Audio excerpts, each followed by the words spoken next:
Assalamu alaikum. Bienvenue dans votre chaîne de mathématiques. Nous sommes toujours dans le prolongement par continuité, deuxième partie. Voilà, on va traiter trois fonctions, puis le deuxième exercice. Dans le premier exercice, on va voir trois fonctions, montrer qu'elles admettent un prolongement par continuité. Le deuxième exercice. Pour chacun des cas suivants, montrer que la fonction f admet un prolongement par continuité en x0, puis donne ce prolongement. Voilà, ce sont des exercices de votre manuel de mathématiques. Voilà. Donc, voilà pour la première. Vous allez voir, trouver l'énoncé dans la description. Vous allez trouver l'énoncé, voilà. Vous avez f de x égale sinus p et p, racine de cosinus x c'est x. Alors, on voit très bien que 0 n'appartient pas à 2 domaines. Première des choses, deux conditions à vérifier. Que x0 n'appartient pas à 2 de df, et limite quand x tend vers x0 de f de x égale f de x0. Voilà. D'accord, donc on va égale une limite finie. Voilà, ici 0 n'appartient pas à 2df. Voilà, parce que 0, le dénominateur doit être différent de 0. Donc maintenant, on va voir la deuxième condition. Limite quand x tend vers 0 de f de x, on va trouver que c'est une limite finie.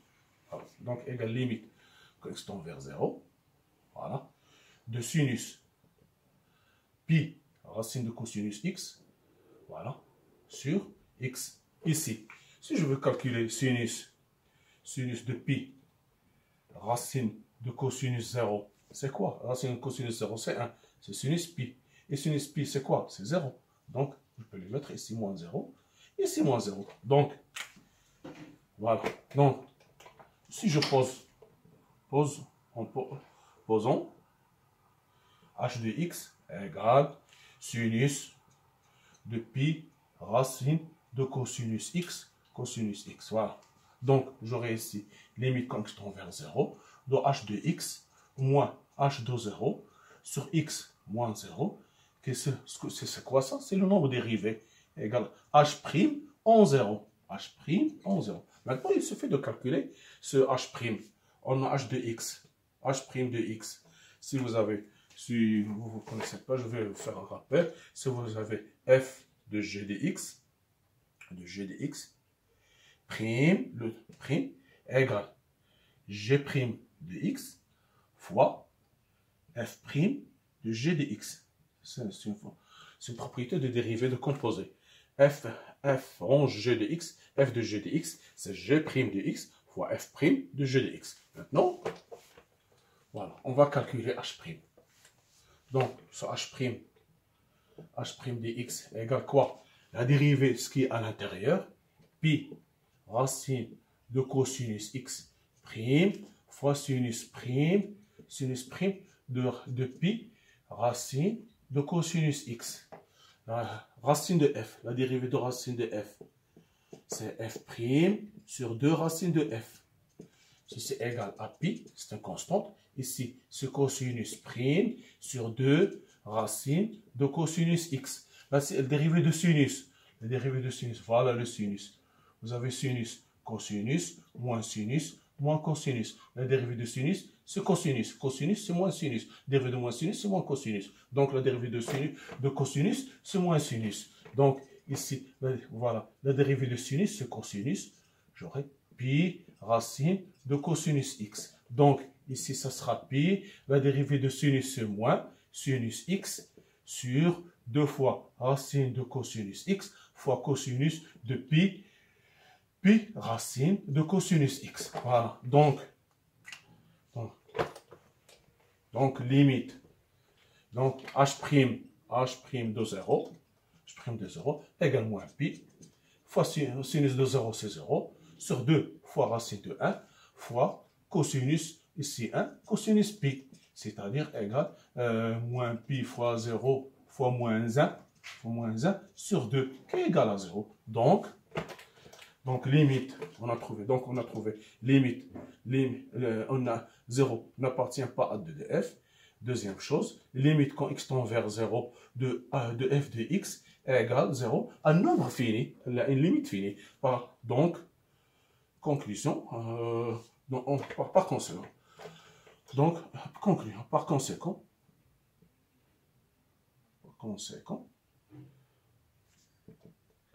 f admet un prolongement prolongement par continuité. Continuité. En x0 égale 0, donné par, ce prolongement donné par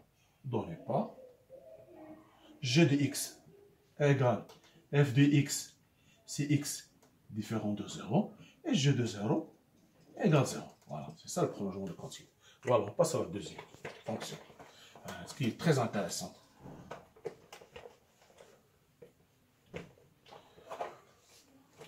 Voilà, maintenant, vous avez f de x égale et x à la puissance p plus 1 moins p plus 1 fois x plus p sur x moins 1 au carré x0 et x0 égale 1 avec p appartient à n étoile. Voilà. D'accord. Ici, on voit très bien que 1 n'appartient pas de df, parce que ici, il faut soit être différent de 0, donc 1 n'appartient pas de df. Voilà, la première condition, 1 n'appartient pas de df. Maintenant, il faut calculer, deuxième des choses, il faut calculer limite quand x tend vers 1 de f de x. Voilà. Donc, limite quand x tend vers 1 de f de x, on doit trouver que c'est un nombre fini. Voilà. Égale limite quand x tend vers 1. Quand vers 1 de x à la puissance p plus 1 moins px moins x, j'ai développé, plus p sur x moins 1 au carré. Donc, égal, limite, quand x tend vers 1, de x plus p, à la puissance p plus 1, moins x.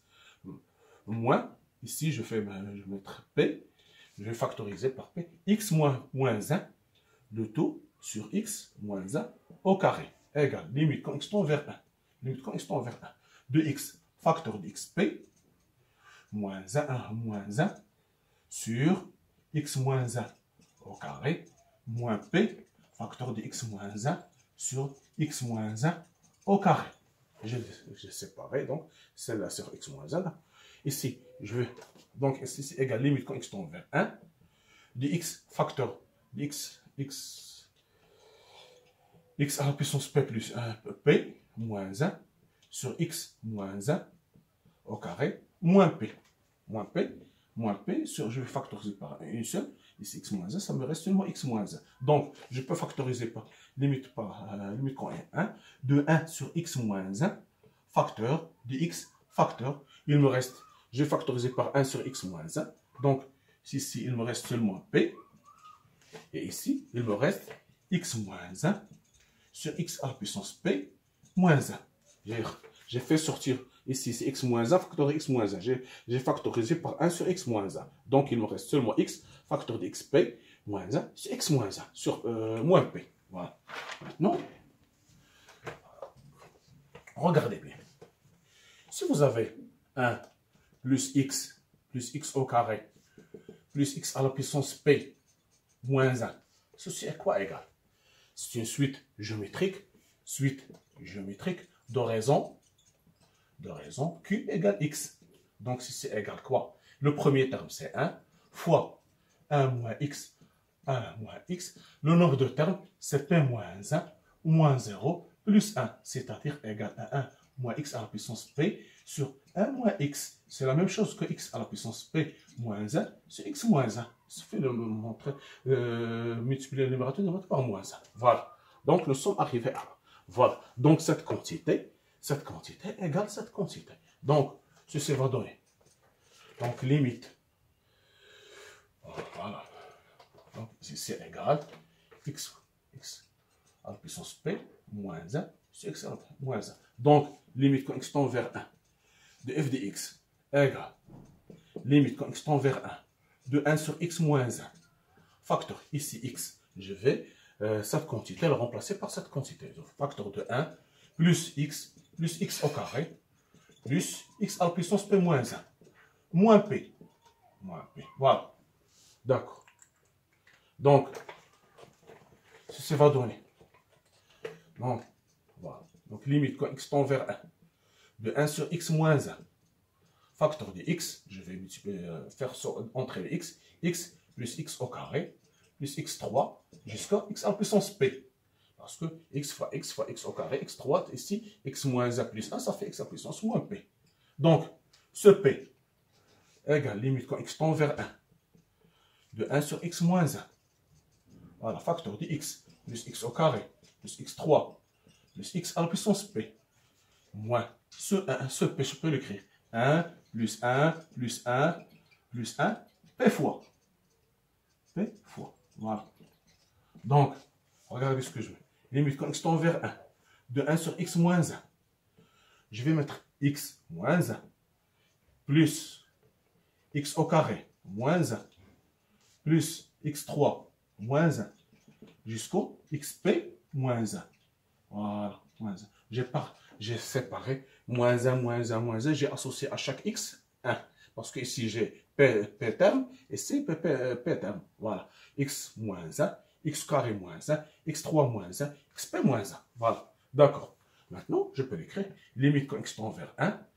Je vais maintenant écrire x moins 1 sur x moins 1 plus x au carré moins 1 sur x moins 1 plus x3 moins 1 sur x moins 1 moins 1 plus x à la puissance p moins 1 sur x moins 1. Voilà. D'accord. Donc, ceci va donner. Donc, ceci va donner limite quand x tend vers 1, de 1 plus x au carré. Ça fait x plus 1, x plus 1 facteur de x moins 1. Voilà, sur x moins 1. Plus x moins 1 facteur de x carré plus x plus 1 sur x moins 1. Jusqu'au, ici, le dernier terme, c'est x moins 1. Si vous avez a à la puissance n moins b à la puissance n égale a moins b, facteur de sigma de k égale 0 à n moins 1, a à la puissance n moins 1 moins k fois b à la puissance k. Voilà. On a vu plusieurs fois, j'ai répété dans la première vidéo, j'ai dit qu'il faut retenir cette identité. Donc, on va l'appliquer ici. X moins 1, facteur de sigma de k égale 0 à p moins 1, de x à la puissance n moins 1 moins k, fois 1 à la puissance k. D'accord. Voilà. Donc, ceci va donner, limite quand x tend vers 1, de 1 plus x plus 1. Je vais simplifier. Ici, il me reste plus x carré plus x plus 1. Plus 1. Ici, plus. Ici, ça va disparaître. Il me reste seulement sigma de k égale 0 à p moins 1 fois x à la puissance n moins 1 moins k. 1 à la puissance k, c'est 1. Ça ne vaut rien. C'est 1, c'est toujours, ça ne change rien. Donc, si c'est égal, limite, quand x tend vers 1, de 1, plus x plus 1, facteur plus x carré plus x plus 1.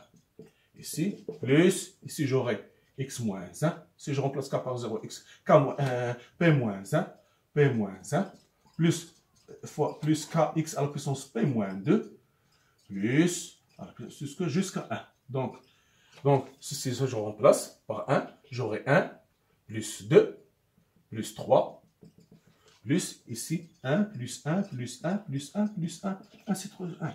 Combien j'ai de 1 deux fois? Donc, le nombre de termes, combien de 1 j'ai?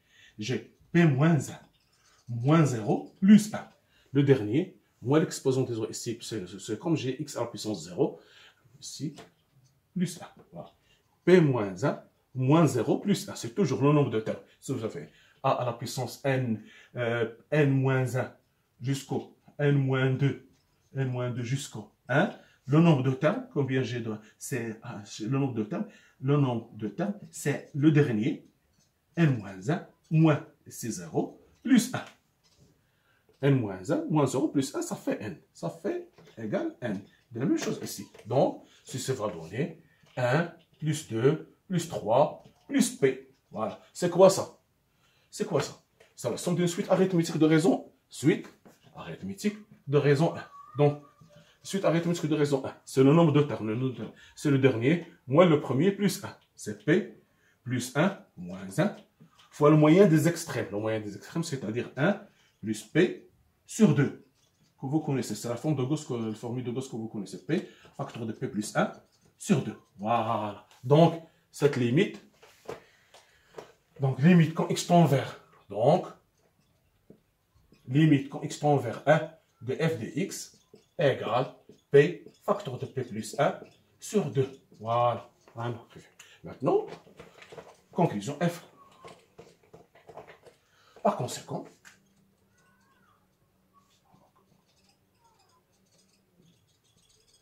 F admet un prolongement par continuité en x0 égale 1 donné par g de x égale f de x si x différent de 1 et g de 1 égale p facteur de p plus 1 sur 2. Voilà, c'est ça la résolution. Vous voyez, c'est une fonction qui est assez intéressante. On a fait appel à beaucoup de choses. Un bagage mathématique énorme. Voilà. Maintenant, la troisième. Vous avez f de x, troisièmement. F de x égale racine de a au carré plus x moins a sur tangente x. Tangente x avec x0 égale 0 et a appartient à r plus étoile. Voilà. Donc, on voit très bien ici, si je remplace par 0, j'aurai ici 0, donc 0 n'appartient pas à 2df. Donc 0 n'appartient pas à 2df. Voilà. Deuxième chose, on va calculer la limite quand on tend vers 0 de f de x égale limite quand on tend vers 0, de racine de a au carré plus x moins a sur tangente x. C'est une forme indéterminée. Si je remplace par x par 0, j'aurai a moins a sur 0, donc c'est forme indéterminée. Donc je vais multiplier par l'expression conjuguée. Donc j'aurai limite quand je tend vers 0 de a au carré plus x moins a au carré sur tangente x facteur de racine de a au carré plus x plus a.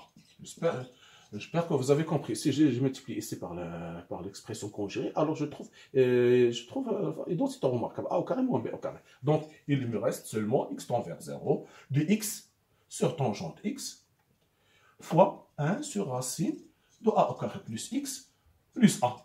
Donc, ici, c'est la même chose que x tend vers 0 de 1 sur tangente x sur x fois 1 sur racine de a au carré plus x plus a. Donc, tangente x sur x, limite, c'est égal 1. Donc, ici, c'est égal 1 sur 1 fois 1. Si je remplace, j'aurai a plus a. A plus a, c'est-à-dire 1 sur 2a. Voilà. 1 sur 2a. Parce que ici, en remplaçant par x égale 0, égale racine carrée de a, et a, valeur absolue de a, plus que a est positif, donc égale a. A plus a, ça fait 2a. Donc, voilà, les deux conditions sont vérifiées. F, 0 n'appartient pas de f, et limite en x0, c'est une limite finie. Voilà. Donc,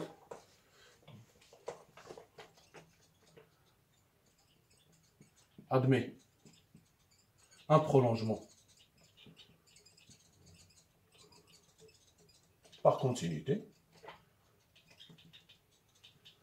au point x0 égale 0 donné par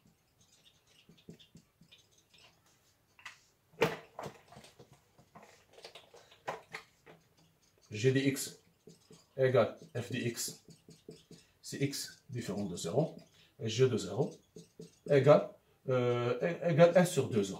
1 sur 2a. Voilà. Avec a appartient à r plus étoile. Voilà. Maintenant, on passe à la deuxième exercice. Vous avez g de x, on considère la fonction g de x définie par x égale tangente x, tangente px sur x moins la partie entière de x. Voilà. Premièrement, d de g. Voilà. Donc, x appartient à d de g, équivalent que le dénominateur x moins e de x différent de 0. Et une chose très importante, pour que la fonction tangente existe, il faut que px doit être différent de pi sur 2 plus kp, avec k appartient à z, plus kp, avec k appartient à z. Toujours. Lorsque vous avez tangente alpha, pour qu'il existe, il faut que alpha doit être différent de pi sur 2 plus kp avec k appartient à z. Donc, nous avons deux conditions. Voilà. Ici, ceci est équivalent que x différent de e de x est x, je vais simplifier par px différent de 1 demi plus k, plus k, plus k, avec k appartient à z. Voilà. Donc, contexte, la partie entière de x égale x. La partie entière de x égale x, si x appartient à z, c'est équivalent, et x, c'est équivalent, x, si x appartient à z, x appartient à z, appartient à z. Donc, par exemple, e de moins, e de 2, e de 2 égale 2. E de moins 5, moins 5 égale moins 5. E de 1 demi, de 1,5 égale 1. Le plus important, ce qui nous concerne, nous, c'est que E de x égale x, c'est x appartient à z. Donc, ceci, or, E de x appartient à z, si x appartient à z, on aura E de x égale x. Voilà, E de x égale x. Donc, x appartient à 2df, ceci est équivalent que x n'appartient pas à z, appartient à r, et x n'appartient pas à z, n'appartient pas à z, et x différent de 1 demi plus 1 demi plus k. Donc, de 2g, ça sera r moins, sinon, z moins, z union, l'ensemble, 1 demi plus k, avec k appartient à z. Voilà, c'est ça le domaine de définition. Z, parce que doit être différent de z pour ne pas avoir ici E de x égale x, z union 1 demi plus k. 1 demi plus k qu'on a trouvé ici. Donc, voilà le domaine de définition. C'est ça le domaine de définition. Plus important, vous devez, mais retenez bien. E de x égale x, si x appartient à z. Voilà, voilà le domaine. Maintenant, on va repasser à la deuxième question. Maintenant, continuité, admettez un prolongement en zéro. Deuxième question, on va voir la continuité en 0. En x0 égale 0. Voilà. Si x supérieur à 0, alors E de x, c'est-à-dire que x appartient à 0, supérieur à 0, appartient à 0, c'est-à-dire que 0,1. Bien 0,1, supérieur à 0, donc appartient à 0,1. X supérieur, on va dire, ou bien, on va dire, x, pour mieux comprendre, je vais calculer les limites quand x tend vers 0 plus, de f de x, de g de x, voilà, pour mieux comprendre, voilà. Donc, x supérieur à 0, ce qui implique que x, voilà, x, e de x égale 0. Pourquoi? Parce que x appartient à 0,1. À 0,1. Si x supérieur à 0, donc x appartient à 0, donc la partie entière égale 0. Maintenant, donc, g de x devient quoi? Égale tangente p de x sur x, limite quand x tend vers 0 plus de g de x, égale limite quand x tend vers 0 plus de tangente px sur x, il suffit de multiplier ici par pi, et ici par pi, donc j'aurai, si je fais un changement variable, j'aurai 1 fois pi égale à pi. Voilà. Donc limite quand on tend de 0 plus égale pi. Maintenant, on va voir 0 moins. Si x, limite quand x tend vers 0 moins, ici égale pi. Tend vers 0 moins. Donc x inférieur à 0. Donc x appartient à l'intervalle moins 1, 0. Moins 1, 0. Moins 1, 0. Donc ceci implique que E de x à quoi égale? Égale moins 1. E de x égale moins 1. Voilà. Ici, donc, limite quand x tend vers 0 moins de g de x égale limite quand x tend vers 0 moins de tangente px sur x moins 1. X moins 1. Donc, égale limite en 0 moins de tangente p de x sur x facteur de 1 moins sur x. Je vais multiplier de la même manière ici par pi et ici par pi pour avoir l'angle. Donc, voilà. Donc, j'aurai limite quand x tend vers 0 moins de pi fois tangente px sur px, voilà, fois 1 sur 1 moins i. Donc, ici, 1 sur x0, ça fait moins l'infini. Donc, 1 sur 1, 1 sur moins l'infini, ça sera plus l'infini. 1 sur plus l'infini, ça donne 0. Et ici, il faut écrire tout ça. Donc, voilà. Donc, limite on a limite quand x tend vers 0 moins de 1 sur x égale moins l'infini. Et limite quand x tend vers 0 moins de 1 sur 1 moins 1 sur x égale 0. Parce que ici 1 moins 1 sur x moins l'infini, avec le signe moins, ça donne plus l'infini. 1 sur plus l'infini, ça donne 0. Et limite quand x tend vers 0 de tangente px sur px, si il suffit de poser ici t égale px, qui tend vers 0, quand x tend vers 0, vous trouvez qu'il est égal à 1. Donc limite quand x tend vers 0 moins de g de x égale 0. Vous allez trouver ici 1, ici 0, ici pi, donc égale 0. Conclusion, nous avons donc limite quand x tend vers 0 plus de g de x égale pi, et limite quand x tend vers 0 moins de g de x égale 0. Par conséquent, g n'est pas continu. G n'est pas continu. On va dire g n'est pas continu en 0. N'admet pas de limite en 0.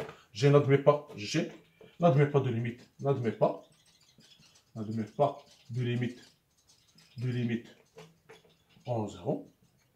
Par conséquent,